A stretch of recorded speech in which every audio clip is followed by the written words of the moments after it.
चलो, आज की क्लास से हम लोग ये देखते हैं कि सोवियत यूनियन जो था यानी कि यूएसएसआर जो था वो डिसइंटीग्रेट क्यों हुआ, किस वजह से हुआ।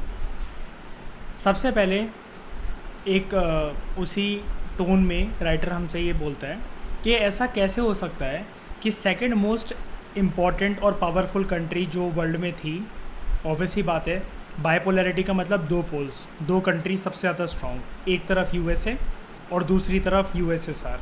तो ऐसा कैसे हो गया कि ये जो सेकंड मोस्ट पावरफुल कंट्री थी यानी कि यूएसएसआर, सोवियत यूनियन का हो इसको, ये एकदम से डिसइंटीग्रेट हो गई। ये एक ऐसा सवाल है जिसका काफ़ी वर्थ है ये पूछने का कि हम लोग जानें, इसको इन्वेस्टिगेट करें कि ये ऐसा क्यों हुआ कि जो सोवियत यूनियन है ये ख़त्म हो गया। कम्युनिज़म एज अ आइडियोलॉजी जो कि वर्ल्ड की सेकंड बेस्ट चैलेंजिंग आइडियोलॉजी थी कैपिटलिज्म और लिबरल डेमोक्रेसी के सामने, ये ख़त्म हो गई। ठीक है, अब यहाँ पर हमें बहुत सारी चीज़ें देखनी पड़ेंगी, बहुत सारी चीज़ें एनालाइज करनी पड़ेंगी। लेकिन एक चीज़ याद रखना, राइटर हमसे यहाँ पर ये कहते हैं कि ऐसा नहीं था ये कि कोई ये वर्ल्ड में पहला ऐसा कम्युनिज़म और सोशलिज़म के पहली बार कोई ऐसा पॉलिटिकल सिस्टम हो या फिर ये लास्ट इवेंट हो, लास्ट पॉलिटिकल सिस्टम हो कोलैप्स होने वाला। बड़े मतलब हमें बहुत सारी यूनिक फीचर्स वर्ल्ड इवेंट्स में और भी देखने को मिलते हैं, लेकिन सोवियत यूनियन के बारे में अगर हम लोग बातें करें तो वो कुछ स्पेसिफिक बातें होंगी। सबसे पहली बात, ठीक है, इस बात में तो कोई डाउट ही नहीं था कि सोवियत यूनियन यूएसएसआर का जो इंटरनल पॉलिटिकल और जो इकोनॉमिक सिस्टम था, उसके जो इंस्टीट्यूशन थे वो काफ़ी ज़्यादा वीक हो चुके थे, जो लोगों की एस्पिरेशंस को मीट नहीं कर पा रहे थे। देखो यही होता है कि जैसे कोई भी, जैसे तीन इंपॉर्टेंट पावरफुल ऑर्गन्स होते हैं सरकार के, लेजिस्लेचर, एग्जीक्यूटिव और जुडिशरी। कोई भी अगर वीक हो जाता है, लोगों की एस्पिरेशंस को फुलफिल नहीं कर पाता, यहाँ पर अल्टीमेटली बात जनता को सेटिस्फाई करने की ही होती है हर एक कंट्री में, पता ना ये चीज़ आपको। अल्टीमेटली अगर आप जनता को नाखुश करोगे तो आप वैसे नहीं टिके रह सकते, क्योंकि हर फॉर्म में, चलो जुडिशरी को थोड़े टाइम के लिए साइड कर देते हैं, लेकिन लेजिस्लेचर और एग्जीक्यूटिव वो तो हर फॉर्म में जनता के प्रतिनिधि ही है ना, एक तरीके से हमारी रिप्रेजेंटेटिव है ना। ठीक है, तो ये सारे फैक्टर्स रिस्पॉन्सिबल थे सोवियत यूनियन के कोलैप्स से रिलेटेड। ये हो गया फैक्टर नंबर 1। ठीक है, रीजंस है ये। दूसरा, जो इकोनॉमी इतने साल तक जो स्टैग्नेंट रही, इकोनॉमिक ग्रोथ आगे नहीं बढ़ पा रही थी, चीज़ें इतनी महंगी होती चली जा रही थी, लोग उसको अफोर्ड नहीं कर पा रहे थे, तो इकोनॉमिक स्टैग्नेशन जो इतने सालों तक रहा उसकी वजह से कंज्यूमर शॉर्टेज काफ़ी ज़्यादा हो गई थी, यानी कि नॉर्मल गुड्स जो कि कंज्यूमर्स खाते हैं, डेली ज़िंदगी में यूज़ करते हैं, उसकी शॉर्टेज हो गई थी। और लार्ज सेक्शन सोवियत सोसाइटी का, यानी कि काफ़ी मेजॉरिटी में काफ़ी बड़ी जनसंख्या की जो तादाद थी, लोगों की तादाद थी, उन्होंने डाउट करना शुरू करा और ओपनली क्वेश्चन करा ऐसे सिस्टम को कि क्या जिस कंट्री में हम लोग रह रहे हैं यूएसएसआर में, और जो वो सिस्टम फॉलो करता है कम्युनिज़म और सोशलिज़म, क्या ये ठीक है। क्योंकि उस टाइम पर आपको पता है ना कि न्यूज़ वगैरह मैंने पढ़ाया था प्रीवियस क्लासेस के अंदर, न्यूज़ वगैरह से दे वर वेरी मच फेमिलियर। तो उन्होंने ओपनली डाउट करना शुरू करा यूएसएसआर के सिस्टम को, कम्युनिज़म और कम्युनिज़म और सोशलिस्ट सिस्टम को, और उन्होंने ये देखा कि कैपिटलिज्म और जो लिबरल डेमोक्रेसी के जो सिस्टम है वो ज़्यादा बेटर होते हैं एज़ कम्पेयर टू ये वाले सिस्टम, क्योंकि वहाँ पर यूएसए में लोगों की ज़िंदगी काफ़ी ज़्यादा बेटर है। ठीक है, अब सवाल ये उठता है कि ये जो सोवियत यूनियन का जो सिस्टम था ये इतना ज़्यादा वीक क्यों हो गया और इकॉनमी इतनी ज़्यादा स्टैग्नेंट क्यों हो गई। अब जो सोवियत इकॉनमी थी, ज़्यादातर रिसोर्सेस उसके जो लीडर्स थे वो यूज़ करते थे न्यूक्लियर और मिलिट्री आर्सेनल के लिए, यानी कि मेजर बात यह है कि ज़्यादातर जो पैसा खर्च होता था यूएसएसआर का वो होता था आर्म्स रेस में। न्यूक्लियर और मिलिट्री आर्सेनल को मैं ऐसा भी तो बोल सकता हूँ, आर्म्स रेस है ना, याद आया कशिश समक्ष। ठीक है, और अपनी सैटेलाइट स्टेट्स जो कि ईस्ट यूरोपियन रीजन में लोकेटेड थी उनकी डेवलपमेंट के लिए। सैटेलाइट स्टेट्स क्या होता है, जैसे यार आप ना एक तरीके से ऐसा मान लो, इंटरनेशनल रिलेशंस में इस शब्द का ये मतलब होता है कि आप अपने बच्चे पाल रहे हो। कुल मिलाकर Russia was the main head of the 14 republics, तो बाकी 14 क्या हुई, सैटेलाइट स्टेट्स ही तो हुई, है ना। बाकी सारी रिपब्लिक सैटेलाइट स्टेट्स ही तो हुई, सारी बातें तो रशिया की मानी जाती थी ना। तो सोवियत सिस्टम के अंदर जो भी सैटेलाइट स्टेट्स थी, यानी कि छोटी छोटी जो स्टेट्स थी, जो रिपब्लिक्स थे, जिन्होंने ज्वाइन कर रखा था रशिया को, ईस्टर्न यूरोप वाली कंट्रीज स्पेसिफिकली, जैसे एस्टोनिया, लैटविया, लिथुआनिया, ये सारी जो कंट्रीज थी, बॉस्निया, हर्जिगोविना, मॉन्टीनीग्रो, सर्बिया, ठीक है।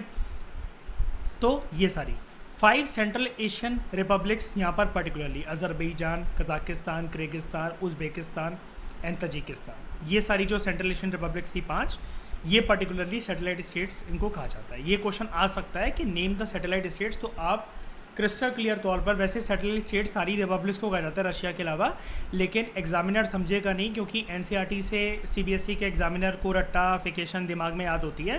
तो आप ये 5 सेंट्रल एशियन स्टेट्स का नाम लिख कर आना, Tajikistan, Azerbaijan, Kazakhstan, Uzbekistan and ये Tajikistan, Azerbaijan, Kazakhstan, Uzbekistan and Turkmenistan, ठीक है। ये मैं बता दूंगा, वैसे आगे आएगा अभी। इसकी वजह से काफ़ी ज़्यादा इकोनॉमिक बर्डन यूएसएसआर पे आ गया, ऐसा आया कि वो उसके साथ कोप अप नहीं कर पाया।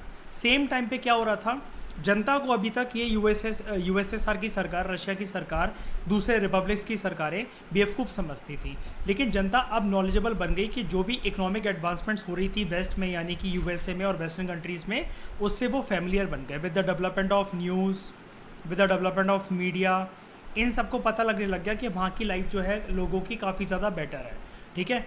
और इसकी वजह से इनको नज़र आया कि कितनी ज़्यादा ह्यूज इकोनॉमिक डिस्पैरिटीज़ छा रखी है हमारे सिस्टम के बीच में और यूएसए और यूएसएसआर के सिस्टम के बीच में, कि वहाँ की सरकारें कम खर्च करती हैं लेकिन लोगों को बेटर ज़िंदगी देने में सक्षम रह पाई हैं। हमारी सरकारें खर्चा बहुत ज़्यादा करती है लेकिन उसके बाद भी लोगों की इतनी ज़्यादा बेटर ज़िंदगी नहीं है एज़ कम्पेयर टू यूएसए, ठीक है। तो after years of being told that कि सोवियत सिस्टम बेटर है वेस्टर्न कैपिटलिज्म से, रियलिटी ये थी कि यहाँ पर जो बैकवर्डनेस लोगों को दिख रही थी वो एक तरीके से लोगों की ज़िंदगी में पॉलिटिकल और साइकोलॉजिकल शॉक की तरह आया कि उनको एक राजनीतिक और मानसिक झटका लगा, ठीक है। सोवियत यूनियन जो था वो काफ़ी ज़्यादा स्टैग्नेंट बन गया, सिर्फ इकोनॉमिक मैटर्स में नहीं, एडमिनिस्ट्रेटिव और पॉलिटिकल सेंस में भी, कि मतलब प्रोग्रेस ही नहीं हो रही थी, जनता की भलाई नहीं हो रही थी, उनको liberty, basic freedom, basic rights, उनके हिसाब से सोचना, सब कुछ करना। और आप एक चीज़ तो हमेशा से जानते हो ना, वेस्ट हमेशा बात लिबर्टी, फ्रीडम और इक्वलिटी की ही करता है ना। They want their society to be open society, जिसका काफ़ी ज़्यादा ओपन नेचर हो, है ना। जनता फ्री ढंग से सब कुछ बोल पाए, सोच सके, समझ सके, लेकिन ऐसी चीज़ें जनता को यूएसएसआर में देखने को नहीं मिल रही थी। फिर ऊपर से जो सिंगल पार्टी रूल था यहाँ पे, यानी कि कम्युनिस्ट पार्टी, जिसने ऑलमोस्ट 70 सालों तक सोवियत यूनियन का रूल करा था, स्टिल वो लोगों की ज़िंदगी के लिए अनअकाउंटेबल थी। इट वॉज नॉट अकाउंटेबल, कि उसको कुछ लेना देना नहीं था कि जनता खुश है, दुखी है क्या नहीं है, ठीक है। ऑर्डिनरी लोगों को ये लगता था कि वो एलिनेट हो चुके हैं, जो एडमिनिस्ट्रेशन है वो करप्शन से भरी हुई है पूरी तरीके से, लीडर्स जो हैं वो अपने आप में ही मौज मस्ती में वो हैं और जनता पे बिल्कुल ध्यान नहीं देते हैं, और सिस्टम में इतनी सारी मिस्टेक्स हैं एडमिनिस्ट्रेशन वगैरह में कि उनको करेक्टिफाई नहीं करा जा सकता इतनी आसानी से, ठीक है। और लोगों को ये भी लगा कि गवर्नमेंट जो है, जो प्रशासन है, जो एडमिनिस्ट्रेशन है, जो पार्टी है, जो उसके लीडर्स हैं, दे आर अनविलिंग, बिल्कुल भी इच्छुक ही नहीं है कि वो ओपन गवर्नमेंट को लेकर आएँ, ठीक है। और जो अथॉरिटी है उन्होंने पूरी तरीके से सेंट्रलाइज कर रखी है, यानी कि पावर जो है अपने हाथ में कॉन्सेंट्रेटेड कर रखी है, ठीक है। इससे भी ज़्यादा वर्स बात ये थी कि जो पार्टी के जो ब्यूरोक्रेट्स थे, जैसे हमारे देश में आईएएस ऑफिसर होते हैं, वैसे ही इनके पार्टी के जो ब्यूरोक्रेट्स थे वो ऑर्डिनरी लोगों से ज़्यादा बढ़िया बेहतरीन ज़िंदगी जीते थे, अच्छे अच्छे बंगलों में रहना, लैविश लाइफस्टाइल बिताना, ये सब चीज़ें।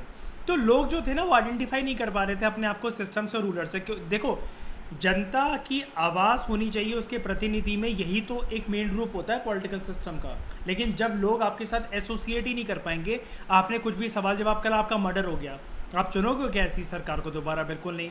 तो गवर्नमेंट जो थी ना वो लूज़ करती जा रही थी पॉपुलर बैकिंग को। पॉपुलर बैकिंग मतलब क्या होता है? पॉपुलर का मतलब हमेशा पॉलिटिकल साइंस में होता है जनता, बैकिंग का मतलब होता है सपोर्ट। तो जनता का सपोर्ट हमेशा लूज़ करती चली जा रही थी। गोर्बाचोव ने जो रिफॉर्म्स जो प्रॉमिस करे थे कि इन प्रॉब्लम्स के साथ डील करा जाएगा, ठीक है, प्रॉमिस करा था उसने। गोर्बाचोव के रिफॉर्म्स काफ़ी हद तक इकोनॉमी को आगे लेकर गए भी, थोड़ा बहुत वेस्ट के साथ कैचअप करने की कोशिश भी करी और एडमिनिस्ट्रेटिव सिस्टम को थोड़ा सा लूज़ करने की कोशिश करी कि जनता के सरकार लोग एडमिनिस्ट्रेशन जनता के लिए हैं, जनता उनके लिए नहीं है, ठीक है। तो ऐसा क्या हुआ कि सोवियत यूनियन इंस्पाइट ऑफ गर्बाचोव के जो एक्यूरेट रिफॉर्म्स थे, उसने जो भी डायग्नोस करा था, एनालाइज करा था कि क्या प्रॉब्लम है और उन प्रॉब्लम से निपटने के लिए नेसेसरी रिफॉर्म्स को इम्प्लीमेंट करा था, फिर भी यूएसएसआर डिसइंटीग्रेट हो गया, ठीक है। तो बेसिक आंसर हमें इस चीज़ में मिलता है कि गर्बाचोव ने जो रिफॉर्म्स कैरी आउट करे, जो सिस्टम को थोड़ा सा लूज़ करने की कोशिश करी, इसकी वजह से ऐसी इवेंट्स चल पड़े जो मतलब किसी ने प्रेडिक्ट नहीं करे थे। और वर्चुअली आपको पता ही है कि गर्बाचोव के पार्टी के लीडर्स ने मतलब उसके खिलाफ कू कर दिया था, याद है ना, ये मैंने कू बताया था आपको, तख्ता पलट कर दिया था, है ना, कोशिश करी गई थी एक तरीके से। और ऐसे इवेंट्स फिर लोगों को एक नज़र आए कि ऐसे उम्मीद नज़र आई उनके गर्बाचोव के रिफॉर्म्स के अंदर कि बाद में लोग इतने ज़्यादा हावी हो गए, वॉलेंट हो गए अपने अपने रिपब्लिक से अपनी अपनी कम्युनिस्ट और सोशलिस्ट सरकारों को हटाने के लिए वो इवेंट्स कुछ ऐसे चल पड़े कि दे वर इम्पॉसिबल टू कंट्रोल, ठीक है। कुछ ऐसे सेक्शंस थे सोवियत सोसाइटी के अंदर जिनको ये लगता था गर्बाचोव जो है वो काफ़ी ज़्यादा तेज़ी से बढ़ रहा है और दे वर डिसअपॉइंटेड और इम्पेशेंट विद दिस मेथड। सबको तो आप खुश नहीं कर सकते, तो कुछ लोग गर्बाचोव से भी नाखुश थे और ये वही लोग थे हार्ड लाइनर ऑर्थोडॉक्स थिंकिंग वाले कि पहले जैसा सिस्टम रहना चाहिए, क्यों लोगों को लिबर्टी और वो सब देना, ठीक है। तो उनको लगता था कि इसके जो रिफॉर्म्स हैं वो किसी भी वे में सोवियत सोसाइटी या उसके लोगों को बेनिफिट नहीं करेंगे, या फिर अगर बेनिफिट लेकर भी आएंगे तो बहुत धीरे धीरे लेकर आएंगे। ऐसा किसको लगा? जनता को तो नहीं लग सकता ऐसा, स्पेसिफिकली ये वाली बात जो भी कम्युनिस्ट पार्टी के मेंबर्स को, ठीक है, कम्युनिस्ट पार्टी के मेंबर्स को। और उन्होंने बिल्कुल एक अपोजिट नज़रिया अपनाया। उनको ये लगता था जो पावर और प्रिविलेज है वो इरोड हो जाएगी, हमारी communist party of Soviet union की और उसके लीडर्स की इरोड हो जाएगी, रिपब्लिक से पावर छिन जाएगी, जनता बगावत कर बैठेगी और जनता कल को डिमांड करने लगेगी कि कैपिटलिज्म और लिबरल डेमोक्रेसी लेकर आओ, ठीक है। और गर्बाचोव रिफॉर्म धीरे धीरे लाए जाते हैं सोसाइटी में। गर्बाचोव बहुत ज़्यादा तेज़ी से रिफॉर्म लाने की कोशिश कर रहा है। तो एक प्रकार से टग ऑफ वॉर की सिचुएशन थी कि मतलब एक जगह समझने की कोशिश करना कशिश समक्ष, एक जगह पहले जैसा ट्रेडिशन मेंटेन करके रखना चाह रहे हैं यूएसएसआर के पार्टी के लीडर्स कि वही पुराना सिस्टम कम्युनिज्म और सोशलिज्म वाला सिस्टम रहे, जबकि गर्बाचोव जैसे लिबरल लीडर्स ये चाह रहे हैं कि लिबरल डेमोक्रेसी और कैपिटलिज्म आए, क्विकली आए रिफॉर्म्स के थ्रू, ठीक है। गर्बाचोव ने इस रिफॉर्म्स के तहत एक नेसेसरी जो उसको सपोर्ट चाहिए था सरकार को बनाए रखने के लिए वो लूज़ कर दिया और पब्लिक ओपिनियन गर्बाचोव और उसके रिफॉर्म्स को लेकर काफ़ी ज़्यादा डिवाइडेड हो गए। कुछ लोग उसके फेवर में थे, कुछ लोग अगेंस्ट में चले गए, ठीक है। Even those who were with him, जो गर्बाचोव को सपोर्ट कर भी रहे थे, दे बिकेम डिसइल्यूजन, क्योंकि उनको ये लगा कि गर्बाचोव अगर पॉलिसीज़ वो लेकर भी आया तो वो जो क्रिटिसिज्म पार्टी में उसके खिलाफ उठेंगे वो उसको डिफेंड नहीं कर पाएंगे, ठीक है। अब ये जितनी दिक्कतें थी ना, आप जो पढ़ते जा रहे हो, ख़त्म नहीं हुई हैं, इतने सारे रीजंस हैं इसके यूएसएसआर के डिसइंटीग्रेशन के पीछे। All this might not have led to the collapse of Soviet Union. वो कह रहा है कि ये सारे फैक्टर्स हो सकता है बहुत छोटे फैक्टर्स हो आपको लगें जिसकी वजह से सोवियत यूनियन टूटे, ये कहना तो मतलब लाजमी नहीं होगा। बट और भी डेवलपमेंट हुई जो कि बड़े सारे हिस्टोरियंस को, बड़े सारे ऑब्जर्वर्स को सरप्राइज़ करती हैं। जैसे नेशनलिज्म काफ़ी ज़्यादा बढ़ गया। देखो, जब भी कहीं पर भी इतिहास के अंदर आपने रेवोल्यूशन देखा होगा, Russian revolution, French revolution, Germany के अंदर या फिर इंडियन नेशनल मूवमेंट, हमेशा एक नेशनलिज्म की फीलिंग बहुत प्रोमिनेंट फैक्टर रहता है देश में चेंज लेकर आने के लिए। और लोगों की डिज़ायर थी सॉवरेनिटी के लिए कि they want to be independent not only politically but from every aspect. तो ये चीज़ ना रिपब्लिक्स के अंदर काफ़ी ज़्यादा उठी, इंक्लूडिंग रशिया और बेल्टिक रिपब्लिक्स। अब यहीं से क्वेश्चन बन जाता है कि डिफाइन बेल्टिक रिपब्लिक्स या नेम बेल्टिक रिपब्लिक्स। तो 3 बेल्टिक रिपब्लिक्स होते हैं, ठीक है, याद रखना। मैं इनको पहले भी बता चुका हूँ आपको, एस्टोनिया, लैटविया और लिथुएनिया, ये 3 बेल्टिक रिपब्लिक्स होते हैं, ठीक है। बेल्टिक रिपब्लिक्स ये 3 ही हैं, ठीक है। इसके अलावा और कहाँ का डिमांड उठ पड़ी? रशिया में, बेल्टिक रिपब्लिक्स में। बेल्टिक रिपब्लिक्स मैंने आपको बताया 3, Estonia, Latvia, Lithuania. Ukraine, Georgia, ठीक है। और दूसरे, ये एक फाइनल और मोस्ट इमीडिएट कॉज थे यूएसएसआर के डिसइंटीग्रेशन के लिए, क्योंकि ये one of the prominent republics थे। हमने प्रीवियस क्लास के अंदर भी ये चीज़ कवर करी थी ना कि रशिया वगैरह उनको उसको तोड़ पाना कि इन्होंने अपने आप को इंडिपेंडेंट डिक्लेयर कर दिया था, है ना, कि अब हमें नहीं रहना, there is nothing called as a term in the world known as USSR, याद है ना, वो मैंने प्रीवियस लेक्चर के अंदर कवर करवाया था।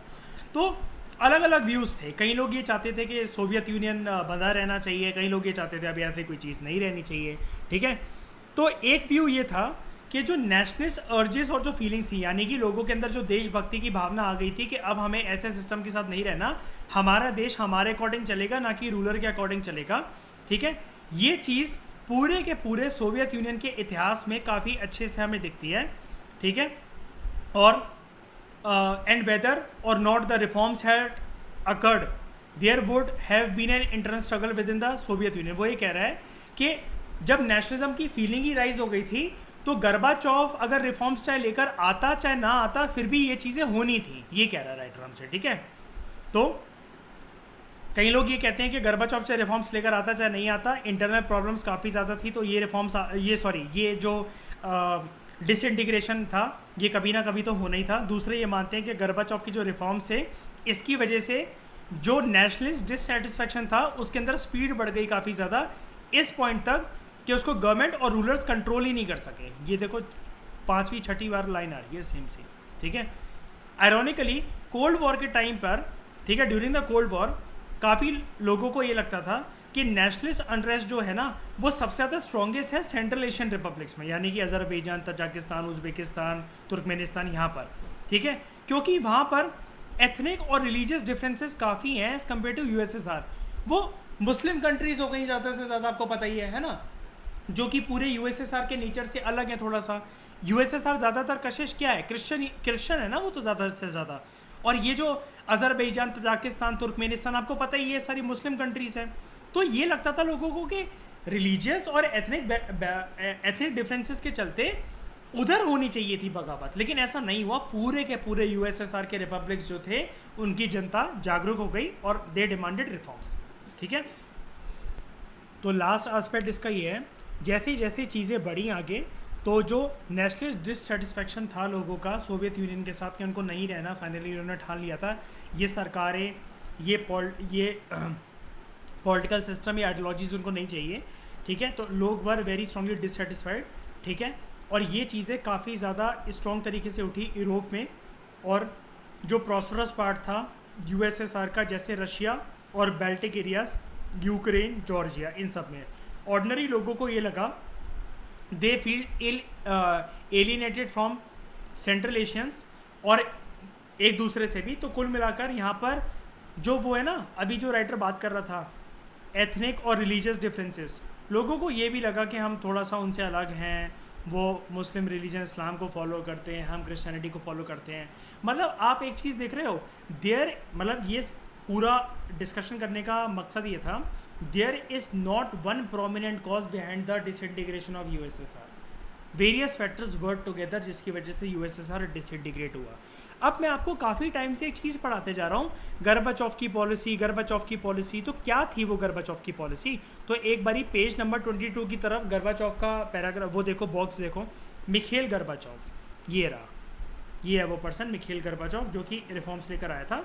तो जब भी आप रिफॉर्म्स के बारे में देखोगे ना, मिखेल गर्बाचोव के रिफॉर्म्स, तो मैं आपको वैसे एक बारी पूरा पढ़ा देता हूँ, फिर मैं इनके रिफॉर्म्स के बारे में बताता हूँ। 1931 में इसका जन्म हुआ था, ये लास्ट लीडर था सोवियत यूनियन का। देखो यहीं से क्वेश्चन बन जाता ना, ये मैंने आपको पूछा था ना, पूछता रहता ना काफ़ी बार कशिश, लास्ट लीडर कौन, यूएसएसआर का, तो यही है वो, ठीक है, यहाँ से वो चीज़ है। इसने इकोनॉमिक और पॉलिटिकल रिफॉर्म्स इंट्रोड्यूस करे थे, या पॉलिसीज़ आप कह सकते हो इंट्रोड्यूस करी थी, उसके नाम थे, ये आपको लिख कर आना पड़ता है, ठीक है, जो कि इंटरनली वैसे वहाँ पर टेक्स्ट पे नहीं दे रखा, लेकिन क्योंकि बुक का पार्ट है, चैप्टर का पार्ट है, चाहे भले ही साइड में बॉक्स में दे रखा, लेकिन आपको कोट करना है कि कौन सी दो पॉलिसीज़ इसने ऐसे इंट्रोड्यूस कर दी थी। तो एक का नाम था पेरिस्ट्रोइका, जिसका मतलब होता है रीस्ट्रक्चरिंग, और दूसरे का नाम है ग्लासनोस्ट, जिसका नाम होता है ओपननेस। यानी कि इसने कोशिश करी थी यूएसएसआर के पूरे पॉलिटिकल, सोशियो इकोनॉमिक सिस्टम को कैसे रीस्ट्रक्चर करा जाए। रीस्ट्रक्चर का मतलब यहाँ पर क्या होता है कि how to transform from socialism and communism to the path of democracy and capitalism. और ग्लासनोस्ट मतलब ओपननेस, कि पहले जनता से चीज़ें हाइड करी जाती थी, एक ही पार्टी चलती थी तो वो चीज़ें बताती नहीं थी सीपीएसयू, लेकिन जनता को एक्सेस दे दिया गया मीडिया का, इंटरनेशनल पॉलिटिक्स का, तभी तो वो जान पाए। जनता की मेन शिकायत क्या थी, जो फैसिलिटी वेस्ट के पास है वो हमारे पास नहीं है ना। कैसे पता लगा जनता को? Through openness. इतना ज़्यादा लिबरल ये सारी चीज़ें ओपन कर देना, फ्रीडम दे देना। ये याद है ना, हमने एक लाइन पढ़ी थी, कम्युनिस्ट पार्टी के हार्डलाइनर्स को ये वाली चीज़ पसंद नहीं आई, कट्टरवादी लोगों को, है ना। और क्या इसके इनिशिएटिव में ये तो हो गए। यहाँ तक जो आपको बात लिखनी है मेन तो यही है, ये वाला जो है ना, आप ये लिखोगे इकोनॉमिक और ये पॉलिसीज, ये वाला पार्ट ये मेन है, ठीक है। इसने फिर क्या करा था, he stopped the arms race with the USA. इसने इसका मतलब बड़े सारे आर्म्स ट्रीटी साइन करी थी। इसने सोवियत ट्रूप्स को विड्रॉ करा था अफगानिस्तान से और ईस्टर्न यूरोप से। इसको लगा था खर्चा वगैरह ज़्यादा हो रहा है फालतू का, हमें अपनी कंट्री पे ध्यान देना चाहिए। और इसने जर्मनी के यूनिफिकेशन के लिए अहम कदम उठाए थे, यानी कि याद है वो चीज़ जो वॉल बन गई थी ईस्ट और वेस्ट जर्मनी को अलग करने के लिए, क्या नाम था उस दीवार का? Berlin wall. तो उसको तोड़वाने में मतलब एक तरीके से ये सपोर्टर था उसका कि हाँ ये टूटना चाहिए, बोथ कंट्री मतलब both parts of the Germany should be united. इसने कोल्ड वॉर को मतलब कोल्ड वॉर इसी के साथ ख़त्म हुआ था। कि आप ये चीज़ कैसे बोल सकते हो, ये क्वेश्चन आ सकता है, which leader is associated with the end of the cold war from the side of USSR? Mikhail Gorbachev. क्यों? इसी के बाद तो बस ये लास्ट प्रेसिडेंट ही तो है ये यूएसएसआर के, इसके पास टूट गया बस ये। तो यही तो कहोगे, जब ये टूट गया तो कोल्ड वॉर इसी के साथ खत्म हो गया ना। यूएसएसआर टूट गया तो कोल्ड वॉर इसके साथ खत्म हो गया। ये लास्ट प्रेसिडेंट था, बस यूएसएसआर ही नहीं रहा तो ये यूएसएसआर का लास्ट प्रेसिडेंट भी नहीं रहा, हो गया ना खत्म कोल्ड वॉर। और इसके ऊपर ब्लेम लगाया जाता है कि ये सोवियत यूनियन की डिसइंटीग्रेशन के लिए रिस्पॉन्सिबल। देख रहे हो, पहले इज्जत दे दी कशिश, एंडेड द कोल्ड वॉर, सुनकर सुनने वाले को बड़ा अच्छा लगता है, वाह यार। फिर लेकिन कमीने ने डिसइंटीग्रेशन करके ख़त्म करा कोल्ड वॉर, ठीक है। वो कहेगा अभी अभी तो इज्जत दी थी, ये चीज़। तो इस डिस्कशन में इतना ही। Thank you very much for discussion.